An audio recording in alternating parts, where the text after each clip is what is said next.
I discovered my parents read my diary for 5 years.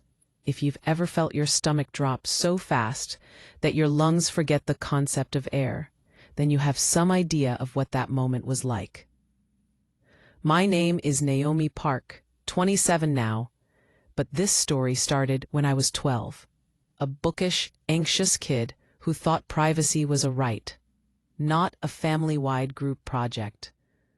For context, my parents are the sort of people who believe family transparency is a moral principle on par with recycling and paying taxes early. Dad used phrases like, "We have nothing to hide," as casually as other people say good morning. Mom believed secrets fermented into sin. Meanwhile, I was the kind of adolescent who wrote 12-page entries about crushes, injustices, and daydreams stretched into stage plays. My diary was my entire internal universe, bound in purple faux leather with a sparkly heart lock from the dollar store. I can pinpoint the beginning of my naive faith in that lock. I wrote about Tyler Kim, my first crush, and felt giddy from the freedom of telling someone, anyone, something completely mine. I tucked the diary under my pillow, sure it was secure. Over the years, I filled one after another, 15 volumes of secrets and silly introspection. What I didn't know was that my parents were reading every volume like serialized literature, flipping through my life at their leisure. I wouldn't find out until I was 17. It was a Tuesday, finals week, and I came home an exhausted mess of teenage melodrama. Mom greeted me with a smile too specific, like she'd rehearsed affection. "You did great on your English essay," she said while chopping onions. That metaphor about drowning in a glass house was so creative. I froze mid-step. I hadn't shown her the essay. I'd only written about it in my diary the night before, proud of the line, but too self-conscious to share it. How do you know about that?" I asked. She blinked, realizing too late that her spoon had slipped on a confession. Mom tried a deflection first. "You mentioned it at breakfast, maybe?" I hadn't. Then she tried moral superiority. "Well, sweetie, if you're not ashamed of your thoughts, it shouldn't matter who reads them." That line cracked something in me like a dropped mug. "You read my diary?" Silence is the loudest confession a parent can give. Her shoulders tightened instead of her mouth moving. My voice pitched higher. "How long?" Dad wandered in mid-argument, holding a screwdriver like a neutral referee. "Naomi," he said, "your mother and I only skim sometimes, for safety." "Sometimes?" I repeated. Mom sighed. 5 years, she said finally, as if the duration were trivial, like renewing a subscription. My brain stuttered on that number. Since middle school. Every heartbreak, every rant, every dark fragment of insecurity, all casually consumed under the banner of parental concern. I remember running upstairs, slamming the door, and flipping through the current diary, page after page of what now looked less like self-expression and more like evidence in the wrong hands. I tore out pages, shredded them, threw them in the trash, then scooped them out again, shaking from guilt. My sanctuary had been an open house for half my life. That night, I hid the remaining pages in a shoebox and shoved it behind a vent. For the next few weeks, I couldn't look at them, my parents or the diaries, without feeling stripped. Privacy, once gone, doesn't grow back easily. I started writing only in my phone's Notes app with ridiculous code words. Tyler Kim became Project Sunflower. Stress became weather. It was ironic. My parents believed this spying kept me safe, but it built walls thicker than rebellion ever could. Senior year blurred into graduation, then college 4 states away. Distance gave me back oxygen. I wrote again, but this time purely digital, password protected, encrypted like Fort Knox. No hearts on the cover, just plain text hidden behind multiple logins. By sophomore year, the memory of their reading felt dulled, like an old bruise that still itches when weather changes. I convinced myself I'd forgiven them, or at least outrun the damage. That illusion shattered 5 years later, last Thanksgiving, in our family living room. Mom, attempting her usual small talk, said, "Are you still using that writing app, Nova Cloud?" I blinked. I'd mentioned Nova Cloud only once, buried in a random digital journal entry, referencing how its algorithm miscounted word totals. My voice went perfectly still when I asked, "How do you know that name, Mom?" Dad looked up from carving turkey, visibly startled. "Oh," he said, "your Wi-Fi still links to our account. We saw some of your entries syncing years ago when you first signed up." The table went dead silent, except for the faint scrape of cutlery stopping mid-swipe. I stared at both of them, every old shard of betrayal sharpening again. "You've been reading my journal again? Online?" Mom's mouth opened, closed. "Not for a long time," she said quickly, which somehow sounded worse than denial. "You never said to." My voice cut through hers. I didn't have to say. It was a diary. I'd never yelled at them as an adult before. The words bounced off the walls louder than Turkey Day conversations deserved. Dad muttered, "It wasn't malicious," but I was already pushing back my chair. "It was invasive," I finished. "For 5 years in notebooks and maybe more online. You've treated me like a character in a story you get to edit." I left without dessert, calm only in the way numbness passes for composure. Driving back to my apartment that night, headlights slicing through rain, I realized how thoroughly they'd misunderstood love. Their version meant surveillance disguised as protection. Mine required trust strong enough to let go. That discovery, ugly and liberating in equal measure, was only the beginning. What followed was the standoff months later, the confrontation that finally forced all three of us to redefine what boundaries and forgiveness meant. And that's where the next part begins. The months after that Thanksgiving drove a wedge through every normal conversation with my parents. Text threads that used to be full of grocery memes shrank into single-word check-ins. "Okay? Work? Fine."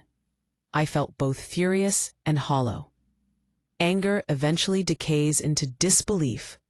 How could people who raised me never keep secrets, justify 5 years of polished deceit, and still ask about my weekend like we were fine?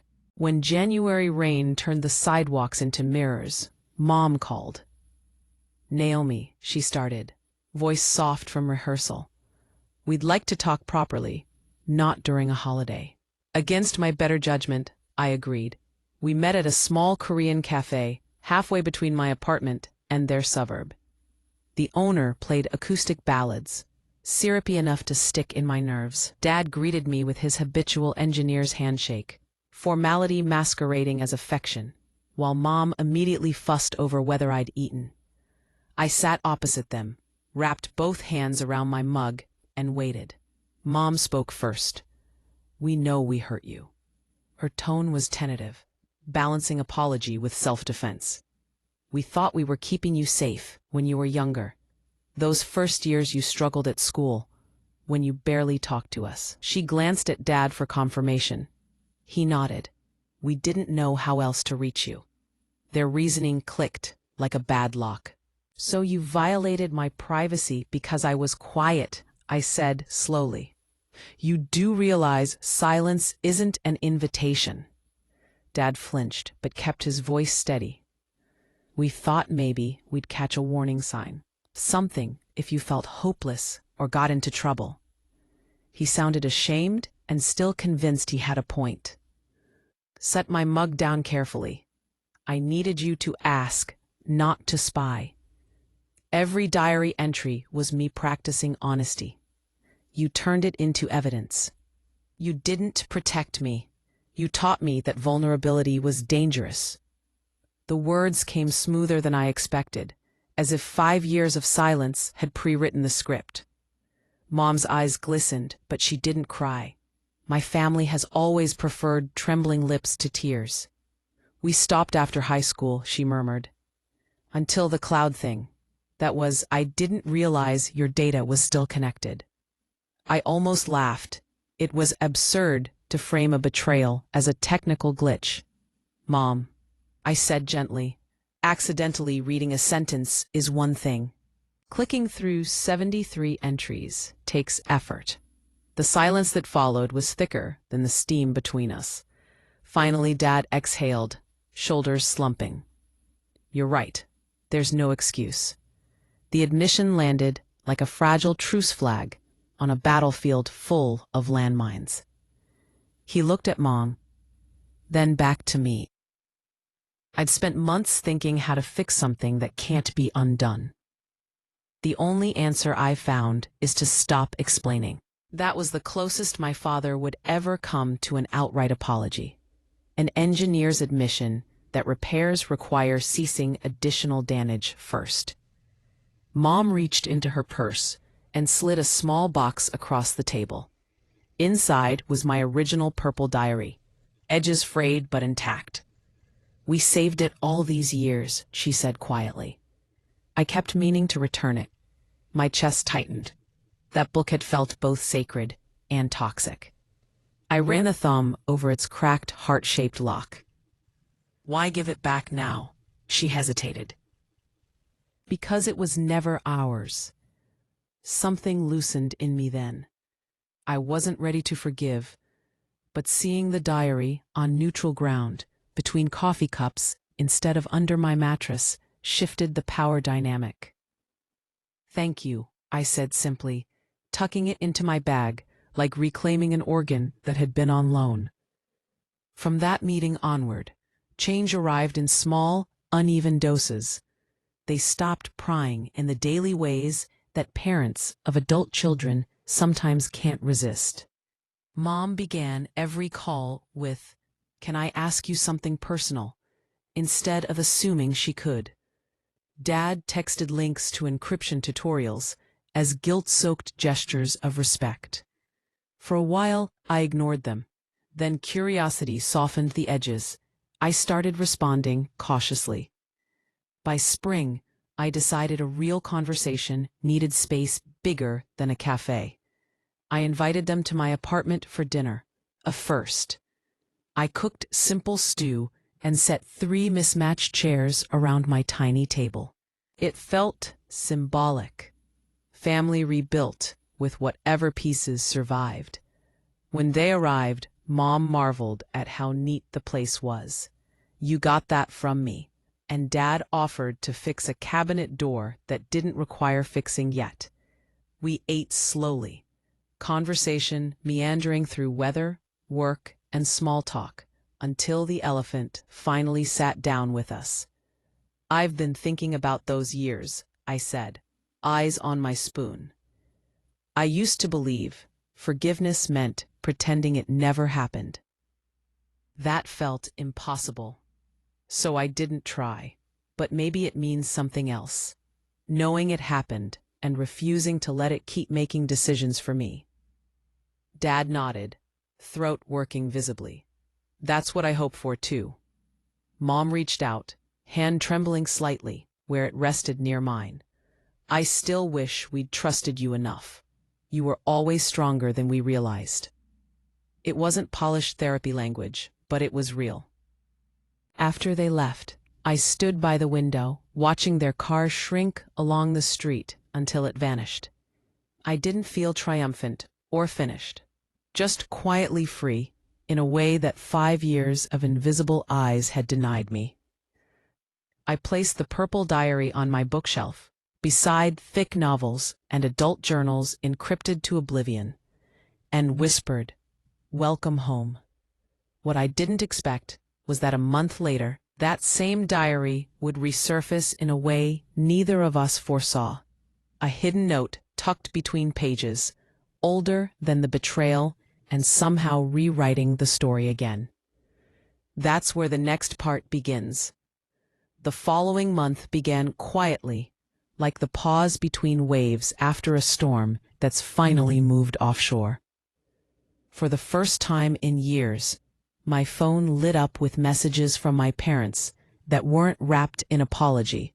Photos of dinners, small family jokes, tiny markers that normalcy was cautiously regrowing. I thought that might be the end of the story. Then, one Sunday morning, while cleaning, I decided to reread the purple diary, the one that had been returned like evidence, but now sat on my shelf as an artifact. I opened it expecting nostalgia or embarrassment. What I found instead was a folded letter wedged between two entries. The paper was yellowed and written in my mother's handwriting, shaky but recognizable. My pulse stumbled.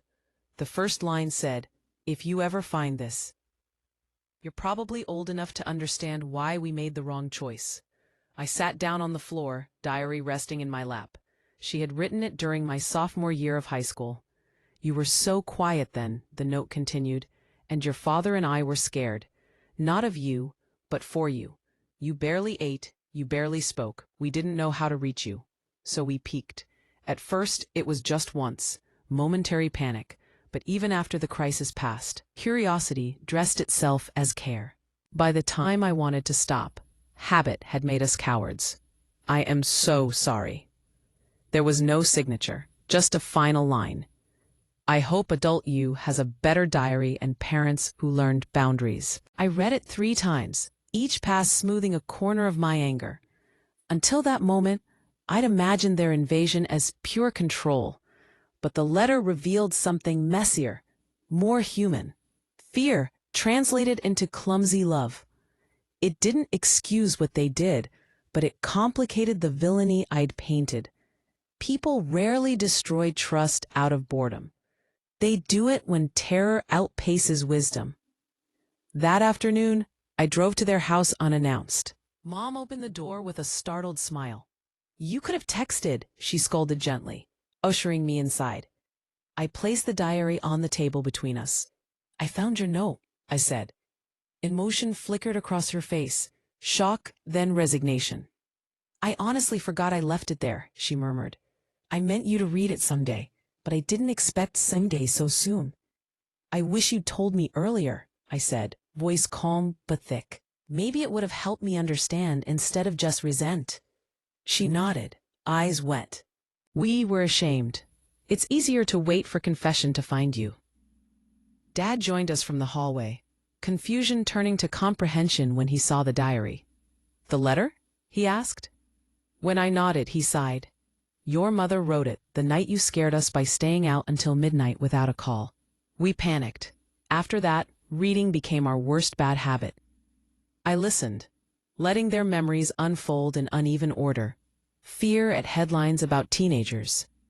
Misinterpreted diary passages that had sounded ominous but weren't. It was like piecing together an old crime where everyone was both culprit and victim. When they ran out of words, I said quietly, "You know, for years, I thought you read my diary because you didn't trust me. Now I realize you didn't trust yourselves to ask direct questions." Dad grimaced, but nodded. "And you grew strong anyway." Eventually, Mom said, "Do you still write?" I said, "And no, you can't read it." She laughed through tears. "Good." In the months that followed, something ordinary but radical took shape. We created new boundaries and kept them. They no longer asked about my private writing. I no longer weaponized my distance. I showed up for dinners without dread. And when family stories resurfaced, we tackled them openly, laughter cushioning what once would have been tension. One evening, over takeout and candor, Dad handed me a small notebook bound in navy blue. "We thought maybe you could give us a prompt sometimes, not your entries, just one question a week we can write about privately, for ourselves." I blinked. "You want your own diaries?" "Call them journals," Mom said quickly, less dramatic. I smiled, handing them each a pen. "Rule 1, I said. No reading each other's, no reading mine. Rule 2, destroy evidence after 5 years. They laughed. I laughed. Something ancient healed. Sometime later, alone in my apartment, I wrote the final page for that entire chapter. I didn't craft it for secrecy this time. It was a record for memory. Dear Diary, I wrote. They broke the lock once, but maybe they built a better one afterward, inside all of us. Forgiveness isn't trust given back. It's trust restarted with different tools.